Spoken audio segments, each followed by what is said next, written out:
مدینہ منورہ سے کوئی 300 کلومیٹر دور ایک خاموش علاقہ ہے، اس کو مدائن صالح کہا جاتا ہے۔ اس علاقے میں حضرت صالح علیہ السلام کی قوم آباد تھی۔ اس قوم کو قوم سمود بھی کہا جاتا ہے۔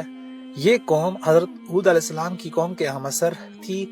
حضرت ہود علیہ السلام کی قوم کو قوم عاد کہا جاتا ہے، جس کی باقیات آج کل بحرین کے صحرا ابار میں موجود ہیں۔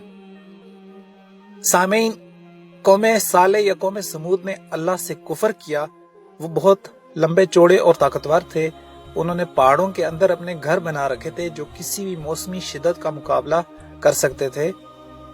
جب حضرت صالح علیہ السلام نے ان کو اللہ کی تبلیغ کی تو وہ کہتے تھے، ہمارے عظیم و شان گھروں کو دیکھ، کیا ہم بہت زیادہ طاقت والے نہیں؟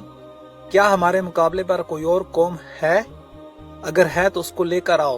انہوں نے حضرت صالح علیہ السلام سے معجزے کا مطالبہ کیا، چنانچہ پہاڑ پھٹا اور اس میں سے ایک اونٹنی کا بچہ نمودار ہوا۔ لوگ اس کو دیکھ کر حیران رہ گئے، لیکن انہوں نے اللہ کی نشانی کی تکفیر کی اور اونٹنی کے بچے کو مارنے کی کوشش کی۔ وہ اس کو مار تو نہ سکے، لیکن انہوں نے اونٹنی کے بچے کو زخمی کر دیا۔ اونٹنی کا بچہ روتا ہوا، چیختا چلاتا ہوا پہاڑی میں گم ہو گیا۔ حضرت صالح نے اپنی قوم سے فرمایا کہ 3 دن تک اپنے گھروں میں فائدہ اٹھا لو، یہ اللہ کا وعدہ ہے کہ جو کہ جھوٹا نہیں ہوگا۔ تو اللہ نے حضرت صالح کو اور کچھ اور لوگوں کو اپنی مہربانی سے بچا لیا۔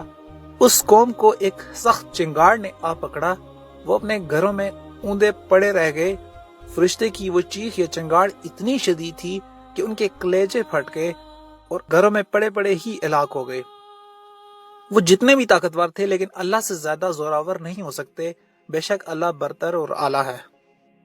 روایت میں آتا ہے کہ حضرت محمد صلی اللہ علیہ وآلہ وسلم اپنے صحابہ کے ساتھ جب اس علاقے سے گزرے تو حضرت محمد صلی اللہ علیہ وآلہ وسلم کے چہرہ انوار پر اضطراب تھا اور ایسا لگتا تھا کہ وہ جلدی میں ہے۔ وہاں کے لوگوں نے کنویں کا پانی پیش کیا، لیکن حضور پاک صلی اللہ علیہ وسلم نے اپنے اصحاب کو منع فرما دیا اور وہاں سے جلدی سے نکلنے کا حکم دیا۔ صحابہ نے اضطراب کی وجہ پوچھی تو حضور پاک صلی اللہ علیہ وسلم نے فرمایا کہ یہاں اللہ کا عذاب نازل ہو چکا ہے۔ یہ علاقہ حضرت صالح علیہ السلام کی قوم کا ہے جس پر اللہ نے سخت عذاب نازل کیا۔ وہاں نہ رکنا اور پانی نہ پینا ایسے راز ہیں جس کی خبر ہمیں نہیں۔ عذاب الہی کا سن کر عام انسان اندر سے دہل جاتا ہے، تو وہ تو اللہ کے رسول ہیں جن کو اللہ کی طاقت کا بخوبی علم ہے۔ بالکل ایسے ہی قوم لوط کے ساتھ ہوا۔ وہ لوگ ہم جنس پرستی جیسے مکروہ کام میں پڑ چکے تھے۔ حضرت لوط علیہ السلام نے ان کو خبردار کیا، لیکن عیش و عشرت اور گناہوں کی لذت میں وہ اس قدر غرق تھے کہ لوط علیہ السلام کو ستانا شروع کر دیا۔ لوط علیہ السلام حضرت ابراہیم علیہ السلام کے ہم عصر تھے۔ اپنی قوم کو انہوں نے بہت سمجھایا لیکن وہ باز نہیں آئے۔ اللہ نے اپنے فرشتے حضرت لوط علیہ السلام کی طرف بھیجے۔ انہوں نے لوط علیہ السلام سے کہا کہ راتوں رات اپنے اہل و عیال کو لے کر یہاں سے نکل جائیں، کوئی شخص پیچھے مڑ کر نہ دیکھے۔ چنانچہ صبح کے وقت قوم لوط پر اللہ نے آسمان سے پتھروں اور آگ کی بارش کر دی۔ قرآن میں اللہ فرماتا ہے کہ ہم نے ان پر تہ بہ تہ کنکریاں برسائیں اور پوری بستی کو نیچے سے اوپر کر دیا۔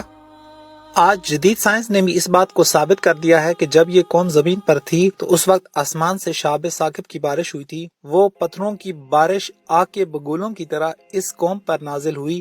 یہ اپنی دنیا میں مگن تھے۔ ان کی ہڈیوں سے پتہ چلتا ہے کہ انتہائی کربناک عذاب تھا۔ اللہ ہمیں اپنے سیدھے رستے پر چلنے کی توفیق دے اور اپنے عذاب سے بچائے جو یقیناً ہمارے لیے بہت بھاری ہے۔ سامعین، اگر آپ کو یہ ویڈیو پسند آئے تو اسے سبسکرائب کرنا مت بھولیے گا۔ اللہ آپ کا حامی و ناصر ہو۔